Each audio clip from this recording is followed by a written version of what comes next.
Good afternoon, everybody. It is Mayor Jason Cole here with the City of Laverne.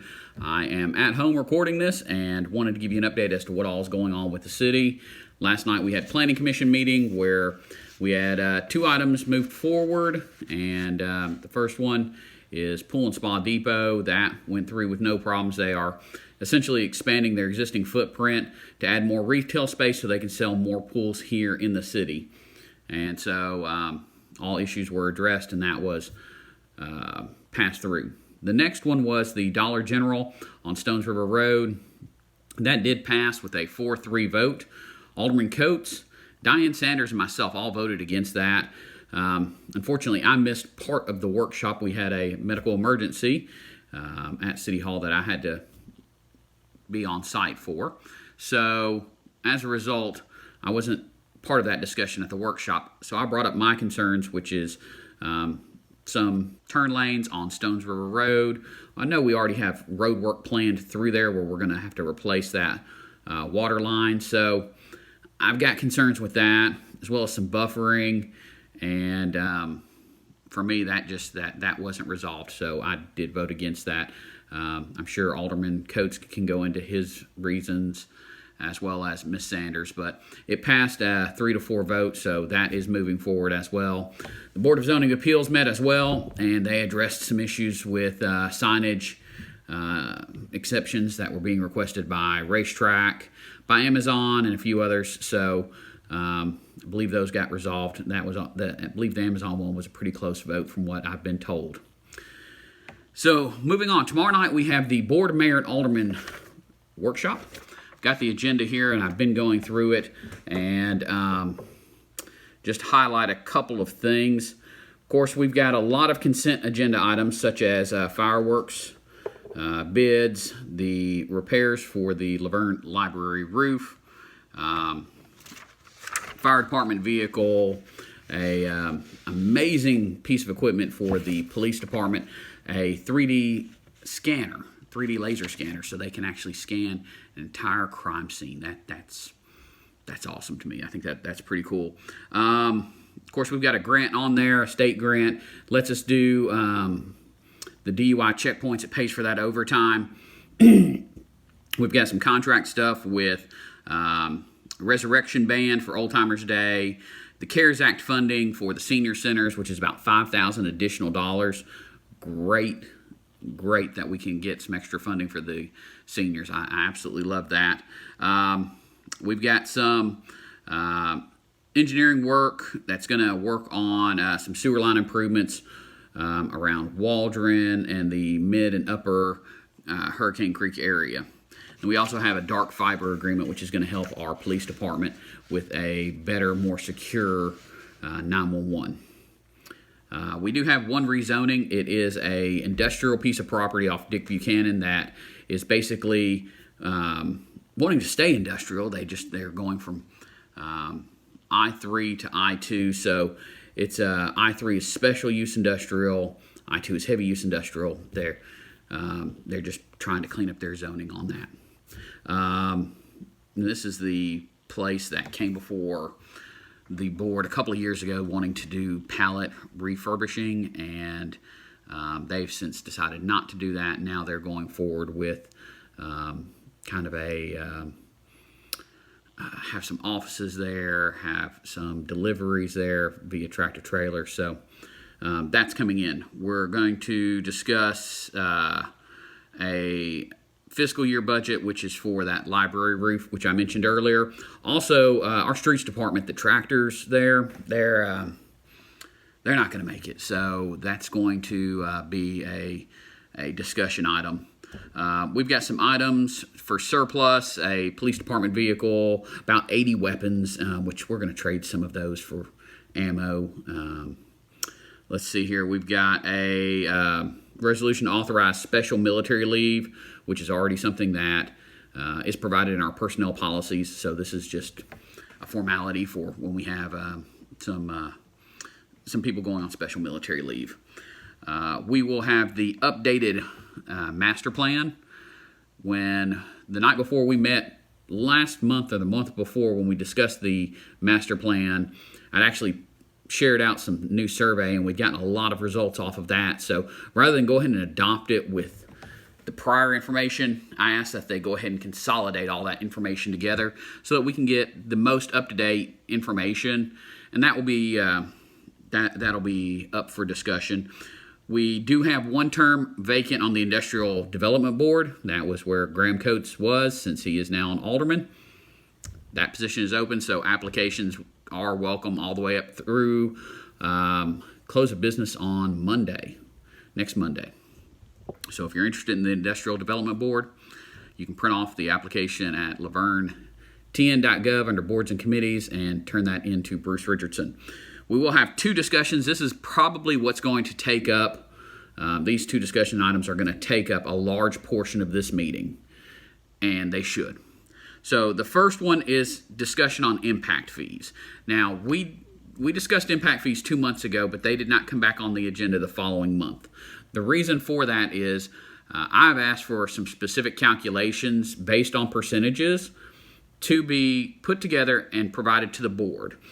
We also have another board member who has asked a similar request, and so this allowed staff a little bit of time to put all that together in a concise way that's provided to the board.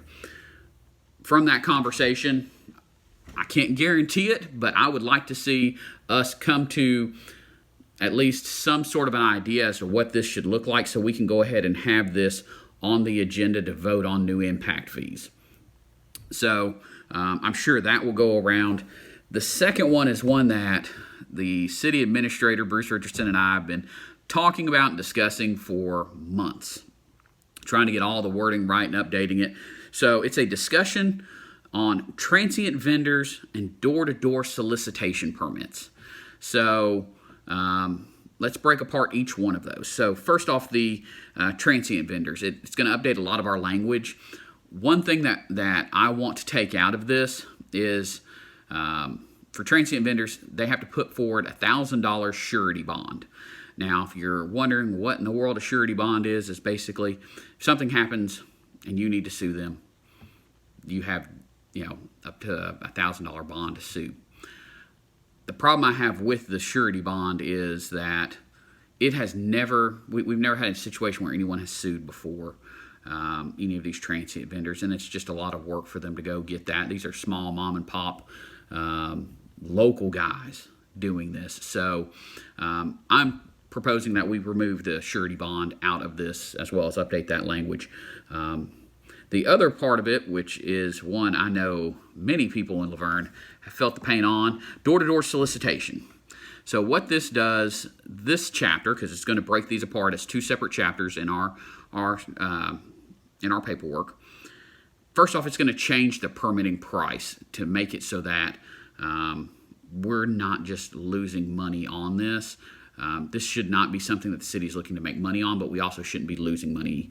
So it should just be net neutral, should just be a break-even point. So we're going to change that. It also implements a no-knock list. And so what that is you can actually sign up, and if you don't want door knockers, then you don't get door knockers. You will be provided with a sticker as well you can put on your door.